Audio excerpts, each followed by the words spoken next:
Today I'm ranking 9 fragrances by Khadlaj from least liked to most loved. Khadlaj is a Middle Eastern brand. They're one of the more affordable Middle Eastern fragrance brands, and they've had a few viral scents, and today I'm ranking 9 of them.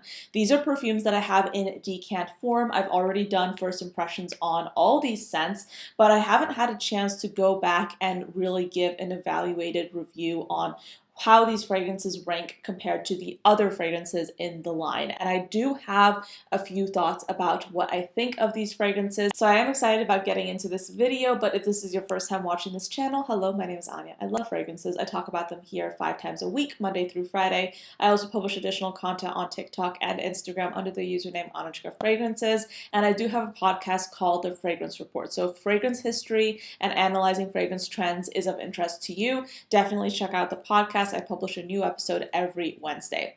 I do want to specify that in this video, I'm ranking only decants. These are decants that I purchased myself from the Viage by GB.com. This is my favorite place to, or one of my favorite places to get decants from, specifically Middle Eastern, niche, designer, anything in that category. And I'm only ranking decants, and I'm only ranking these here. So I might have more decants that I'm not featuring, but I decided to choose 9 for this video. So just, letting you know that with this kind of video or any other videos that I do where I'm ranking these Middle Eastern brands, chances are I might have tried other fragrances or I might have had experiences with other bottles from the brand. I'm just not featuring them in the video because I'm only ranking based off of what's in this video. It's kind of interesting because I also looked at some of these fragrances and I do think that I had certain opinions about these fragrances when I first tried them, but I imagine my opinion has evolved. So if you have been a longtime viewer and you saw my first video where I talked about some of these fragrances and my opinion has changed, that's probably why. So let's see. The first one that I have to share with you is Trust 25 by Khadlaj, and this is going to be the bottom 9. So I'm going to go from least liked to most loved. In this case, this fragrance did not pass the test. I guess it's not my favorite fragrance in this video, and I think it's because it just has pistachio in it. You guys know how I feel about pistachio most of the time. I'm not a fan of it because I think that it's just been overdone, it's overplayed, and whenever I smell it, it doesn't make me feel happy and inspired. It just makes me feel like it's just another regurgitation of a fragrance trend that is long, overdue for a refresh, essentially. So this perfume has top notes of vanilla and bergamot, a mid of jasmine, raspberry, and pistachio, and then a base of caramel, sandalwood, tonka, and musk. This perfume doesn't necessarily smell bad. Like, honestly, full stop, if you're looking for a good pistachio fragrance, this one might just be it for you. It's a very nutty pistachio. I don't really get a lot of the other notes per se. I just get like a pistachio creamy, kind of like a pistachio gelato scent, but this is like a very full-bodied pistachio fragrance. You can definitely smell a lot of the pistachio. It's a very vanilla fragrance as well. I definitely get those notes, but this is kind of like an iteration of pistachio that's been done before, so that's why this is ranked the way it is. It's just not my favorite, and I can't really even picture myself wearing this fragrance because it's just so uninspiring to me.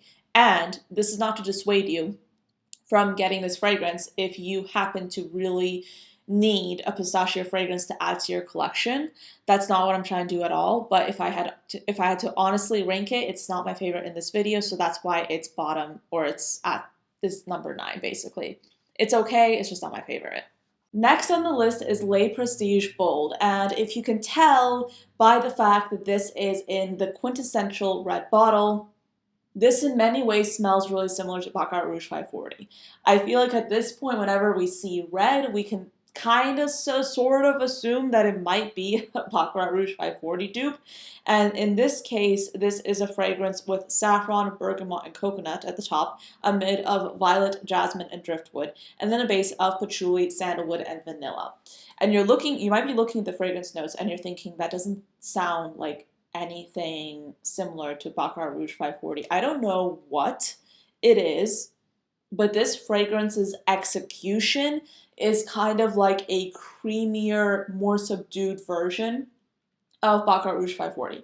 I still get that muskiness. I think it's like the ethyl maltol thing that a lot of people mistake for saffron in this fragrance. But because my brain is so trained to identify Baccarat Rouge 540, like if you're a fragrance lover, you might also be this way. but I can instantly pick up when something smells even remotely similar to Baccarat Rouge 540, right? But this is such like a subdued version of it. Like my brain is kind of like itching for something like with more presence when it comes to the scent profile, and this is just flat. It's nice, and I'm sure it lasts a really long time, but it's just not my favorite. Like it's not worth your money at this point. Like at this point, this scent profile has been around for so long. Like I mean, I'm not telling you what to do, but I really encourage you to look beyond this scent profile. And that's the other thing. I find that with so many of these fragrances, it's no longer just enough to look at the notes, because if I was blind buying this fragrance, like if I had just looked at the notes, I would have assumed that this does not smell like Baccarat Rouge 540. But now that I'm smelling it, it absolutely smells similar to Baccarat Rouge 540, and I cannot be the only one that thinks that. It's so interesting, but this is definitely not a fragrance that I love out of this video. It's not my favorite, so that's why it's number 8. Next, we have Nuha, and this is a fragrance that a lot of people have really been liking, and I tried this fragrance with the intention of really enjoying it. I thought I would really like it, but it's just, again, it's not giving me what I wanted to give. Okay, so this is a vanilla powdery fragrance with top notes of coconut and apple, a mid of heliotrope, jasmine, and rose, and then a base of vanilla, cashmere, and sandalwood. It's kind of interesting because I think this perfume, like essentially it's a beautiful kind of vanilla skin musk, but it's not giving me much else beyond that. In a way, it's kind of similar to like that cushiony creaminess that you get with the Yara fragrances, but when it comes to like that cushiony effect, like that's the only similarity they have. Other than that, this is kind of like a way more subdued version of those fragrances. I know that that probably doesn't make any sense, but you know, like that like cushiony, pillowy vanilla, I get that with this, but I also don't get much else. Like it's just flat. Like I don't know if I'm going nose blind or what, but this perfume is not giving me a lot. It's almost like I'm going nose blind to it. And I've tried spraying it on skin. I literally don't get it. And some of these fragrances, especially as we progress throughout the video, the dry down I've found has really developed with a lot of these fragrances. So the dry down does leave something really interesting. But in this case, I don't get much improvement with the dry down. It's not my favorite, so that's why it's ranked where it is. Next up is Prestige Royale, and not gonna lie, I was really getting ready to like this one because I looked at the scent pyramid. It seemed like something I would enjoy, and I like it, I don't love it. And it's nice, like it doesn't smell necessarily like a bad fragrance. It's just like it's just not a scent profile that I'm like thinking wow about. Like it's not giving me that wow factor that I want. It's okay, but it's not like anything to write home about. And I don't necessarily think that I would want to wear this perfume on its own. I'd probably want to layer it with something else. So this has top notes of spearmint and black currant bud, a mid of Turkish rose, water, lily, and cinnamon, and then a base of vanilla, leather, amber, benzoin, cedarwood, ambrette, and siam, which is like a floral. And this perfume smells nice. And the sillage smells interesting. Like I kind of get some of those leathery aspects, especially in the dry down. But I don't think that there is much to write home about when it comes to this fragrance because again, it's not giving me that wow factor. And I do think it's kind of like smells almost bitter green. Like so with the spearmint, you might be thinking like it's gonna smell bright and zesty when it comes to those green accords, when in reality, I think the black currant bud really comes through in this fragrance and it ends up smelling like almost like a bitter green, but it's not so overt and you definitely do get like those florals like the rose, the water lily. I don't get much of the cinnamon at all. In fact, I can't pick it up. And I think that with the base of this fragrance, I get where they're coming from with that vanilla. And like I said, the leathery aspects sometimes come through. But it's kind of like this perfume has a lot going on and nothing's like popping out at me as in like, wow, this is amazing. I want to smell it again. So this perfume is nice, but I definitely think that this perfume is not jumping out at me. Like this is not something I would remember easily. as being something like, wow, this is amazing. So this is definitely probably a pass for me. It's not my favorite. So next up is Loyalty 25. This is a perfume that I actually started to rank higher because this is a fragrance that I did really enjoy. However, for me personally, I already have some other perfumes in my collection, actually from Middle Eastern brands, that have similar scent profiles to this. So I won't ever really buy myself a full-size bottle of this. But I did like it. I did enjoy it. So if you're looking for a fragrance like what I'm about to describe it as, this might be a good one for you to try out. So this has top notes of saffron, apple, and raspberry, a mid of rose, orris, and jasmine, and then a base of amber, sandalwood, and musk. This perfume ends up smelling like a sparkling, delicious, drinkable, gourmand perfume. It almost smells citrusy, but not really. I think that might be like the saffron and apple combination. It's a bright and zesty fragrance. This would be the fragrance to wear in the summertime, in my opinion. It's not necessarily going to be like the super complex, sophisticated perfume, but if you just want to smell really good and refreshing and sweet, if you're okay with that sweetness, this is really good. I can definitely smell the raspberry, especially as it starts developing and drying down even more. It's a happy fragrance. It's a nice fragrance. Do I need a full-size bottle of this? No. But does it make me feel happy when I smell it? Absolutely. This next perfume is also intriguing because it really has a beautiful set of florals here. This is an ambery vanilla floral. It's quite delicious. This is Flor Oud, and it has notes of mandarin and rose at the top, a mid of jasmine, orange blossom, and pear, and then a base of amber and sandalwood. I definitely smell the almost honeyed orange blossom here. It smells quite beautiful, and I think the pear adds a bit of fruitiness to it, which I really do appreciate, but this is predominantly going to be a sweet floral fragrance. So if you are in need of a sweet floral fragrance, this is a really good one to try. It's really delicious. Like, again, it's like almost like those honeyed florals. It smells nice. Do I need a full-size bottle of it? No. And you might notice I'm being very discerning in this video. It's just simply because I'm trying to be more mindful with the fragrances I'm purchasing. You don't need every single fragrance that you remotely like. You can be very methodical and very specific about what fragrances you want to add to your collection, and that is what I hope to inspire you to do with these videos. But also keep in mind that I am doing these videos to inform you of what these fragrances smell like. So just because I say I like a fragrance but I don't necessarily want a full-size bottle of it doesn't dissuade the fact that I like the fragrance. If this is a fragrance that I like, but I already have some things that are similar to it in my collection. But if you're someone that wants like an affordable orange blossom scent, this could be a really good one to try.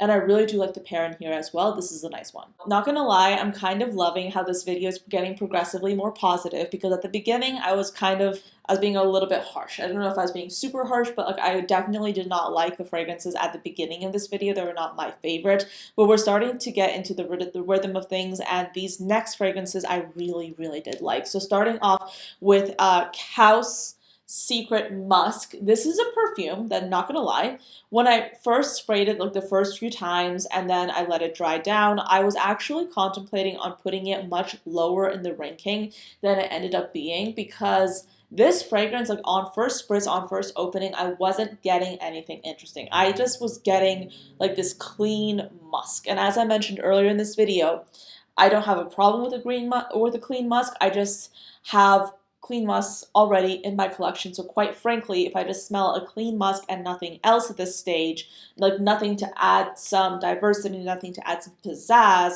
I am not going to like the fragrance as much, or I'm not going to want to have it in my collection as much.